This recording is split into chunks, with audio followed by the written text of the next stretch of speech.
हरे कृष्णा। आज की इस वीडियो में हम आपको सुनाएंगे रमा एकादशी व्रत 2025 की संपूर्ण व्रत कथा। आपसे प्रार्थना है कि ये कथा अंत तक अवश्य सुने, क्योंकि अधूरी कथा सुनने से पाप लगता है।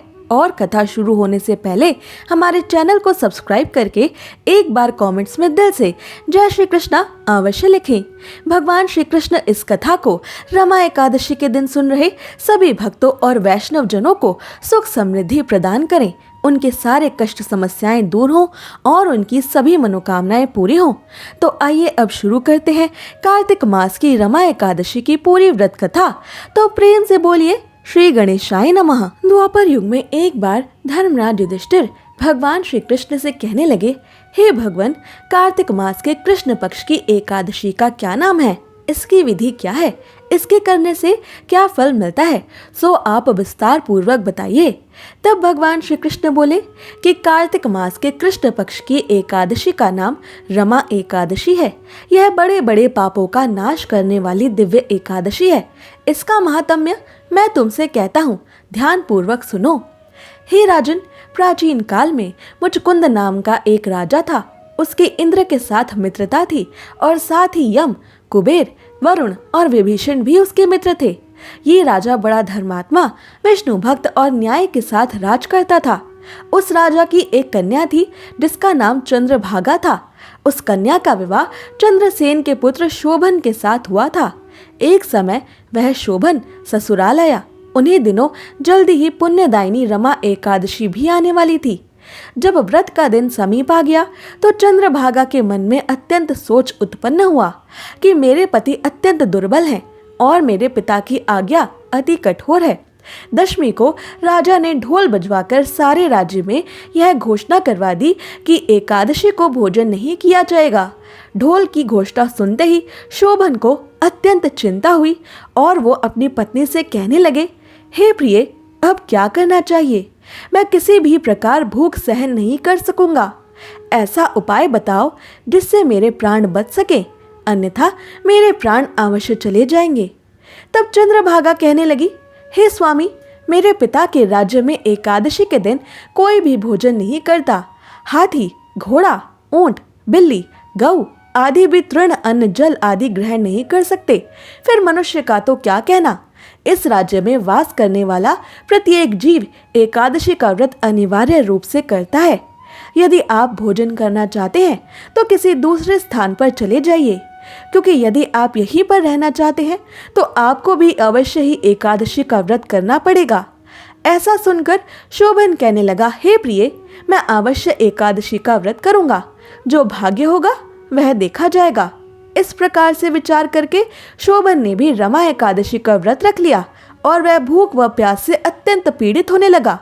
जब सूर्य नारायण अस्त हो गए और रात्रि को जागरण का समय आया, जो वैष्णवों को अत्यंत हर्ष देने वाला था, परंतु शोभन के लिए यही समय अत्यंत दुखदायी प्रतीत हुआ। प्रातः काल होते होते शोभन के तो प्राण निकल गए। तब राजा ने सुगंधित काष्ठ से शोभन का दाह संस्कार करवाया, परंतु चंद्रभागा ने अपने पिता की आज्ञा से अपने स्वयं के शरीर को अपने पति के साथ दग्ध नहीं किया और शोभन की अंत्येष्टि क्रिया के बाद वो अपने पिता के घर में ही रहने लगी। रमा एकादशी के दिव्य प्रभाव से शोभन को मंदरांचल पर्वत पर धन धान्य से युक्त तथा शत्रुओं से रहित एक सुंदर देवपुर प्राप्त हुआ।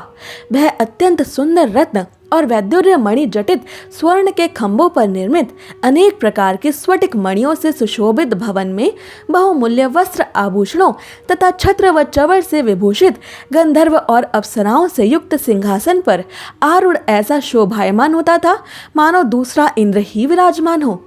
एक समय मुचकुंद नगर में रहने वाले एक सोम शर्मा नामक ब्राह्मण तीर्थ यात्रा करते हुए घूमते घूमते उधर से जा निकले और उन्होंने शोभन को पहचान लिया कि यह तो राजा का जमाई शोभन है। उसके निकट वो ब्राह्मण गए। शोभन भी उन ब्राह्मण को पहचान कर अपने आसन से उठकर उनके पास आया और प्रणाम आदि करके उनका कुशल प्रश्न किया। तब ब्राह्मण ने कहा कि राजा मुचकुंद और आपकी पत्नी सकुशल हैं, नगर में भी सब प्रकार से कुशल हैं, परंतु हे राजन, हमें अत्यंत आश्चर्य हो रहा है। आप अपना वृतांत कहिए कि ऐसा दिव्य सुंदर नगर जो ना कभी देखा ना कभी सुना, वो आपको कैसे प्राप्त हुआ? तब शोभन बोला कि कार्तिक मास के कृष्ण पक्ष की रमा एकादशी का व्रत करने से मुझे यह नगर प्राप्त हुआ है, परंतु यह अस्थिर है। यह स्थिर हो जाए ऐसा आप कोई उपाय मुझे बतलाइए। तब ब्राह्मण कहने लगा, हे राजन, यह स्थिर क्यों नहीं है और कैसे स्थिर हो सकता है? आप बताइए, फिर मैं अवश्यमेव वही उपाय आपके लिए करूँगा। मेरी इस बात को आप मिथ्या ना समझिए। शोभन ने कहा कि मैंने इस व्रत को श्रद्धा रहित होकर किया था, अतः यह सब कुछ अस्थिर है। यदि आप मुचकुंद की कन्या चंद्रभागा को यह सब वृतांत कहें तो यह स्थिर हो सकता है। ऐसा सुनकर उस श्रेष्ठ ब्राह्मण ने अपने नगर में लौटकर चंद्रभागा से सब वृतांत कह सुनाया।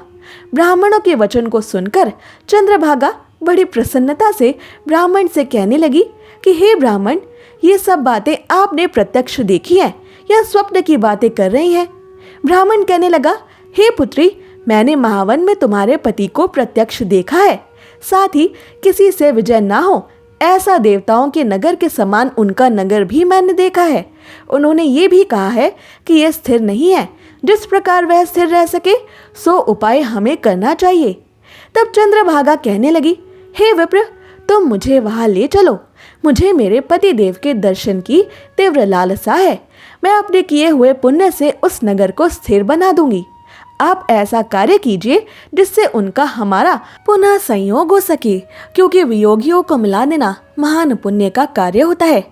सोम शर्मा ब्राह्मण ये बात सुनकर चंद्रभागा को लेकर मदरांचल पर्वत के समीप वामदेव ऋषि के आश्रम पर चले गए। वामदेव जी ने सारी बात सुनकर वेद मंत्रों के उच्चारण से चंद्रभागा का अभिषेक कर दिया। तब ऋषि के मंत्रों के प्रभाव और एकादशी के व्रत के पुण्य फल से चंद्रभागा का शरीर दिव्य हो गया और वह दिव्य गति को प्राप्त हो गई। इसके बाद बड़ी प्रसन्नता के साथ अपने पति के निकट चंद्रभागा चली गई। अपनी प्रिय पत्नी को आते देखकर शोभन अति प्रसन्न हो उठा और उसे बुलाकर अपनी बाईं तरफ बिठा लिया।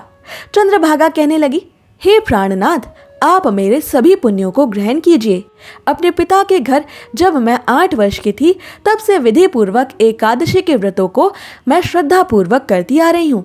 इस पुण्यों के प्रताप से आपका यह नगर स्थिर हो जाएगा तथा समस्त कर्मों से युक्त होकर प्रलय के अंत तक रहेगा। इस प्रकार चंद्रभागा ने दिव्य आभूषणों और वस्त्रों से सुसज्जित होकर अपने पति के साथ आनंद पूर्वक उसी नगर में सदा के लिए विहार किया। श्री कृष्ण इस कथा के अंत में महाराज युधिष्ठिर से कहने लगे, हे राजन, मैंने यह रमा एकादशी व्रत का महात्म्य कहा है।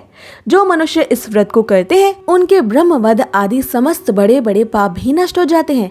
कृष्ण पक्ष और शुक्ल पक्ष दोनों की एकादशियां समान हैं, इनमें कोई भेदभाव नहीं है, दोनों समान फल प्रदान करती हैं। जो मनुष्य इस महात्म्य को पढ़ते अथवा सुनते हैं वे समस्त पापों से छूटकर विष्णु लोक को प्राप्त होते हैं। तो प्रेम से कहिए, जय श्री कृष्णा।